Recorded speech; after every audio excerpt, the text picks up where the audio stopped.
Hello' students, তো যিসকল ছাত্ৰ ছাত্ৰীয়ে DLED কৰিব বিচাৰিছে তেওঁলোকৰ বাবে আহিছে ন'টিছ। তো থুলমূলকৈ মই কৈ লওঁ যে DLEDটো আমাৰ লাগে যিসকল ছাত্ৰ ছাত্ৰী ME বা LP স্কুলত টিচাৰ হ'ব বিচাৰে তেওঁলোকৰ বাবে।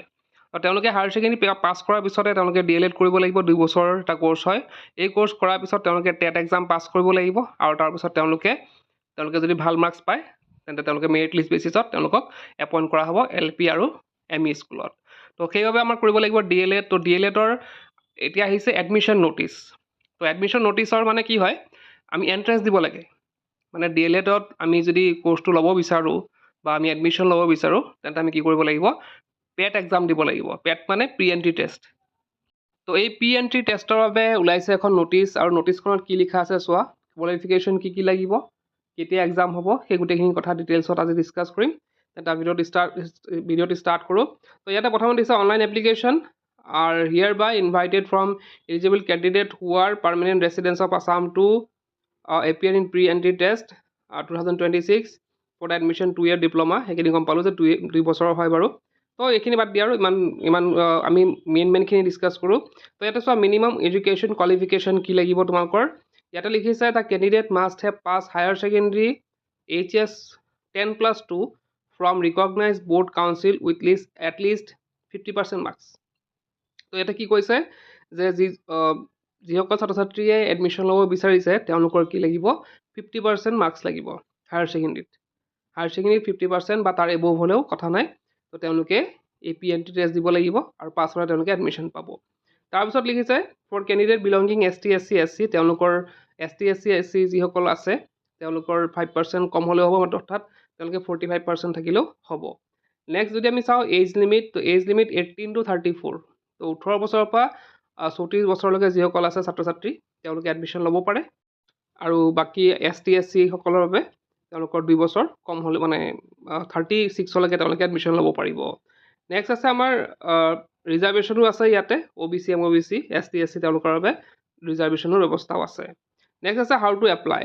হাউ টু এপ্লাইত কি কৰিব লাগিব, candidate must submit their application form through online mode only by visiting the official website. তো ইয়াতে তোমালোকৰ এটা ৱেবছাইটত যাব লাগিব। ৱেবছাইটটো ইয়াত দিয়া হৈ আছে SCERTPET.co.in।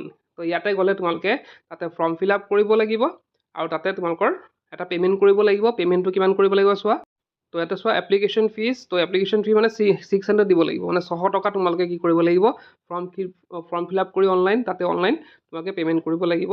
ইয়াতে কি কৈছে, for all categories paid online through the internet banking, debit card, credit card, UPI during the submission of application form. তাৰপিছত এডমিট কাৰ্ডৰ কথা কৈছে। এপ্লাই কৰাৰ পিছত এডমিট কাৰ্ডখন কেতিয়া আহিব, কিদৰে আহিব। Candidate have to download his her admit card from the website SCERTPET.co.in। তো যোনটোত এপ্লাই কৰিবা সেইটো ৱেবছাইটত তোমালোকে এডমিট আহিব, তাৰপৰা তোমালোকে মানে এডমিটখন ডাউনলোড কৰিব লাগিব। তাৰপিছত এতিয়া এক্সামটো ক'ত হ'ব এইটো লিখিছে, venue for pre entry test 2026। The venue for pre-entry test 2026 will be allocated in the district selected by the candidates during submission of the online application form। তো তোমালোকে যেতিয়া অনলাইন ফৰ্মখন ফিল আপ কৰিবা তাতে তোমালোকে ডিষ্ট্ৰিক্ট চিলেক্ট কৰিব লাগিব। তো তোমালোকৰ যোনটো ডিষ্ট্ৰিক্ট চিলেক্ট কৰিবা সেই ডিষ্ট্ৰিক্টতে তোমালোকৰ এক্সামবিলাক হ'ব। Which will be indicated the admit card. তো এডমিট কাৰ্ডত সেইখিনি লিখা থাকিব বাৰু, ক'ত হ'ব নহ'ব গোটেইখিনি তাতে লিখা থাকিব। Seats will be allotted to the selected candidates in the Teachers Education Institute of the district in which candidate choose appear for the pre-entry test। তো যিসকল তাতে নিৰ্বাচন হ'ব তেওঁলোকক মানে এডমিশ্যন দিয়া হ'ব। বাকী ইয়াতে opening of the online submission, তো আজিৰ পৰা ষ্টাৰ্ট হৈছে 21/5 পৰা আৰু 10/6/2026লৈকে খোলা আছে, জুন মাহৰ 10 তাৰিখলৈকে খোলা আছে। তোমালোকে এপ্লাই কৰিলেই হ'ল। এডমিট কাৰ্ডৰ ডাউনলোডৰ ডেট এটাও দিছে যে 5 পৰা তোমালোকে মানে 5 জুলাইৰ পৰা তোমালোকে এডমিট কাৰ্ড ডাউনলোড কৰিব পাৰিবা। আৰু ইয়াতে date of pre entry test ইয়াত দিছে, কেতিয়া হ'ব এক্সাম, 12 তাৰিখে হ'ব, 12/7 হ'ব। আৰু ডিক্লেৰেশ্যন অফ ৰিজাল্ট 27 তাৰিখে তোমালোকৰ ৰিজাল্টটো দি দিয়া হ'ব। তো এইখিনি আছিলে DLED যিসকলে কৰিব বিচাৰিছে তেওঁলোকৰ বাবে এটা ইম্পৰ্টেণ্ট ন'টিছ, আৰু এই ন'টিছখন ফ'ল' কৰি তোমালোকে গোটেইখন ছাবমিট কৰিব লাগিব। ছাবমিট কৰোঁতে একো ভুল নকৰিবা আৰু অলপ পঢ়িবা। নপঢ়ি পেলাই এক্সাম দিলে কিন্তু নোৱাৰিবা, কাৰণ বহুতো কম্পিটিশ্যন হাই হৈছে। গতিকে তাতে কিন্তু মানে যোনটো যিমান মাৰ্কছ পাবা তাৰ ওপৰতহে কি কৰা হ'ব, মেৰিট লিষ্ট বনোৱা হ'ব, আৰু যিসকলে বেছি নম্বৰ পাব তেওঁলোকে এডমিশ্যন পাব। মানে যিহেতু লিমিটেড ছিট হয় গতিকে কম্পিটিশ্যনো হাই হয়, গতিকে এক্সামটো কিন্তু ভালকৈ দিব লাগিব। তো এইখিনি আছিল আজিৰ ভিডিঅ'টোত। ভিডিঅ'টো শ্বেয়াৰ কৰিবা যোনে যদি কৰিব বিচাৰে DLED। আজিৰ ভিডিঅ'টো কৰি কি পইচা